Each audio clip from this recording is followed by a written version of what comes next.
नमस्कार दोस्तों, मैं doctor Ajay Sharma, osteopath and physiotherapist. आज फिर आप सभी का अपने YouTube चैनल के अंदर एक बार फिर से स्वागत करता हूं।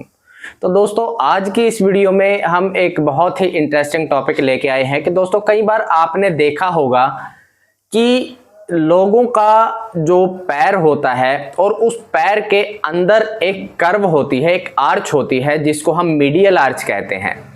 तो वो आर्च कोलैप्स कर जाने की वजह से उनका फ्लैट फीट हो जाता है और जब वो चलते फिरते हैं, अपने शूज पहनते हैं, कोई फुटवियर पहनते हैं, वो नए शूज भी लेके आते हैं, तो उनके जो फुटवियर्स थोड़े दिन पहनने के बाद जो उनका अंदर का जो फुटवियर का नीचे का पार्ट होता है, जो सोल होता है, वो घिसना शुरू हो जाता है और उनका जो फुटवियर है, जो जूता वो पहन रहे हैं, जो सैंडल वो पहन रहे हैं, वो भी टेढ़ा होना शुरू हो जाता है। तो हाँ दोस्तों, इस बीमारी को हम कहते हैं प्रोग्रेसिव कोलैप्सिंग फुट डिफॉर्मिटी। तो दोस्तों, इतना भारी भरकम नाम सुन के आपको घबराने की जरूरत नहीं है। हम इस बीमारी को पूरे अच्छे तरीके से आपको समझाने जा रहे हैं। तो दोस्तों, ये एक बहुत ही कॉमन समस्या है। आपने अपने अंदर भी ये चीज़ महसूस की होगी, आपने अपने पैरों के अंदर भी ये चीज़ देखी होगी कि आप कोई नया जूता लेके आते हैं तो थोड़े दिनों बाद वो जूता अंदर की तरफ ऐसे झुक जाता है, यानी उसका जो अंदर का पार्ट है, जो सोल का मीडियल जो बॉर्डर है उसका, वो घिस के और पैर भी आपका टेढ़ा होना शुरू हो जाता है और वो जूता भी आपका टेढ़ा होना शुरू हो जाता है। तो दोस्तों, इसी बीमारी को हम कहते हैं प्रोग्रेसिव कोलैप्सिंग फुट डिफॉर्मिटी। दोस्तों, इस बीमारी का एक और नाम है जिसको हम कहते हैं पोस्टीरियर टिबियल टेंडन डिसफंक्शन। तो दोस्तों, इस बीमारी में हमें होता क्या है, हमारे काफ के अंदर एक मसल होता है जिसको हम टिबियालिस पोस्टीरियर मसल कहते हैं। इस टिबियालिस पोस्टीरियर मसल का टेंडन हमारे फुट की मीडियल आर्च के अंदर नेविकुलर बोन होती है, उस बोन के ऊपर जाके अटैच होता है। तो दोस्तों, इस टेंडन का काम क्या होता है, ये टेंडन हमारे जो फुट की मीडियल आर्च होती है वो उसको कोलैप्स करने से बचाता है।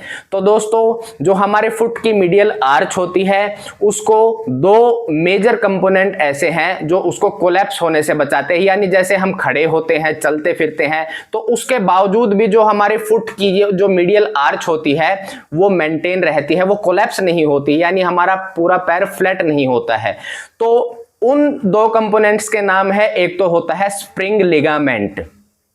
स्प्रिंग लिगामेंट हमारे फुट के नीचे एक छोटा सा लिगामेंट होता है जो हमारी हील बोन से लेके और पैर के अंदर एक नेविकुलर बोन होती है, उस नेविकुलर बोन के ऊपर जाके अटैच होता है। ये लिगामेंट जब हम खड़े होते हैं तो हमारी मीडियल आर्च को कोलैप्स होने से बचाता है। दूसरा है हमारा posterior tibial tendon. Posterior tibial tendon हमारा काफ मसल का एक मसल जिसको हम टिबियालिस पोस्टीरियर मसल कहते हैं, उस मसल को हमारे नेविकुलर बोन, फुट के अंदर एक छोटे सी बोन होते हैं जिसको हम नेविकुलर बोन कहते हैं, उस बोन पे जाके अटैच होता है। तो दोस्तों, जब हम खड़े होते हैं तो ये जो टेंडन है हमारे फुट की मीडियल आर्च को मेंटेन करके रखता है, उसको फ्लैट नहीं होने देता है।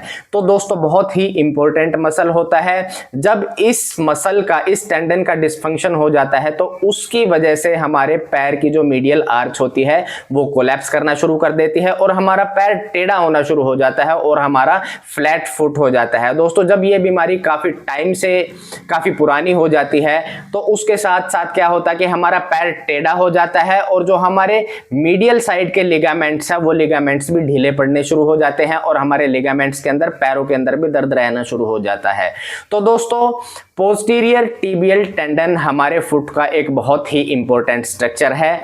ये हमारे मीडियल आर्च को सपोर्ट करता है, हमारे फुट को सपोर्ट करता है। और दूसरा, हम जब अपने पैरों की उंगलियों के ऊपर खड़े होते हैं तो ये भी हमारा पोस्टीरियर टिबियालिस पोस्टीरियर मसल का काम होता है। तो दोस्तों, जब हम चलते हैं, तो जब हम पैर को पीछे से पंजा उठाते हैं तो उस टाइम हमारी मीडियल आर्च को ये पोस्टीरियर टिबियल टेंडन कोलैप्स नहीं होने देता और हमारे पैर को पीछे से उठाने की, यानी हमारी हील को रेज करने का काम भी हमारा पोस्टीरियर टिबियालिस पोस्टीरियर मसल करता है। तो दोस्तों, इस मसल के, इस टेंडन के डिसफंक्शन होने के बहुत सारे रीजन हैं। सबसे पहला रीजन है कि हाई इंपैक्ट स्पोर्ट्स एक्टिविटीज जो हमारी होती है, जैसे कि बास्केटबॉल होती है, फुटबॉल होती है, टेनिस होती है, तो ये हाई इंपैक्ट जो एक्टिविटी स्पोर्ट्स एक्टिविटीज होती हैं, इनके अंदर हमारा टिबियालिस पोस्टीरियर मसल का ओवर यूज होने की वजह से हमारा टिबियालिस पोस्टीरियर मसल स्पाज्म में चला जाता है। उसकी वजह से हमारा जो टेंडन है वो टेंडन टाइट हो जाता है और उसकी वजह से वो डिसफंक्शन में चला जाता है। टाइम के साथ उसके अंदर वियर एंड टियर होना शुरू हो जाते हैं, वो डिजेनरेट करना स्टार्ट कर देता है, जिसकी वजह से हमें फुट पेन होना स्टार्ट हो जाता है और हमारी जो मीडियल आर्च है वो कोलैप्स करना स्टार्ट कर देती है, जिससे हमें फ्लैट फुट होता है। तो दोस्तों ये जो पोस्टीरियर टिबियल टेंडन की वजह से फ्लैट फुट होता है, ये एक्वायर्ड होता है, यानी हमें जन्म से ही ये फ्लैट फीट नहीं होते हैं। जब हम बड़े हो जाते हैं और हम ये सारी स्पोर्ट्स एक्टिविटीज वगैरह करना शुरू करते हैं, तो उस टाइम हमें ये फ्लैट फीट होना स्टार्ट हो जाते हैं। यानी पहले हमारी मीडियल आर्च नॉर्मल होती है और जब ये टेंडन डिसफंक्शन में जाता है तो उसके बाद हमें फ्लैट फीट होना स्टार्ट हो जाते हैं। दूसरा चीज है हमारा जो मिड फुट है, मिड फुट का आर्थराइटिस जब हमें होता है तो वो आर्थराइटिस होने की वजह से हमारे मिड फुट के लिगामेंट्स लूज पड़ना शुरू हो जाते हैं, तो जिसकी वजह से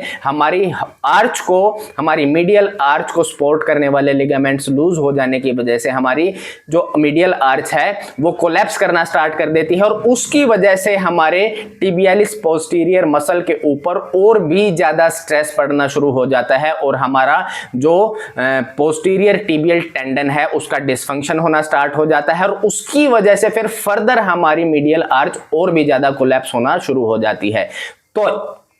तो दोस्तों ये एक साइकिल होता है कि जैसे हमारे लिगामेंट्स डिसफंक्शन होते हैं तो उसकी वजह से फिर हमारा टिबियल टेंडन है, जो पोस्टीरियर टिबियल टेंडन है, वो और ज्यादा डिसफंक्शन में चला जाता है और वो और ज्यादा डिसफंक्शन में जाने की वजह से फिर और ज्यादा स्ट्रेस हमारे लिगामेंट्स के ऊपर पड़ना शुरू हो जाते हैं, हमारे लिगामेंट्स और ज्यादा डिसफंक्शनल होते हैं और उसकी वजह से फिर और भी ज्यादा ओवरलोड हमारे मसल के ऊपर पड़ना स्टार्ट हो जाता है और हमें और भी ज्यादा प्रॉब्लम बढ़ना शुरू हो जाती है। यानी हमारी जो मीडियल आर्च है वो और भी ज्यादा कोलैप्स करना शुरू कर देती है और हमारे पैर के अंदर दर्द रहना शुरू हो जाता है। इसके बाद इसका एक रीजन और है कि जब हम फॉल होने की वजह से, मान लीजिए कि हम किसी हाइट से जंप करते हैं और हमारा पैर एकदम से नीचे लैंड करता है जाके, तो उसकी वजह से भी हमें पोस्टीरियर टिबियल टेंडन के अंदर डिसफंक्शन होने के चांसेस होते हैं, क्योंकि जब हम पैर के ऊपर लैंड करते हैं जाके तो हमारा जो टिबियालिस पोस्टीरियर मसल है उसके ऊपर बहुत ही ज्यादा स्ट्रेस पड़ता है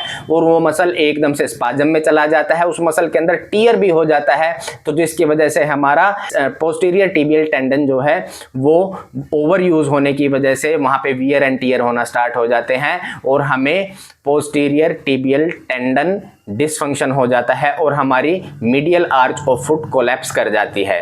तो दोस्तों ये कुछ इंपॉर्टेंट रीजन है जिसकी वजह से हमें फ्लैट फीट होता है और जब ये फ्लैट फीट होता है तो उसकी वजह से हमें जो हमारी मीडियल आर्च है वो हमारी कोलैप्स हो जाती है और हमें पैर के अंदर, हमारे फुट के अंदर पेन रहना स्टार्ट हो जाता है।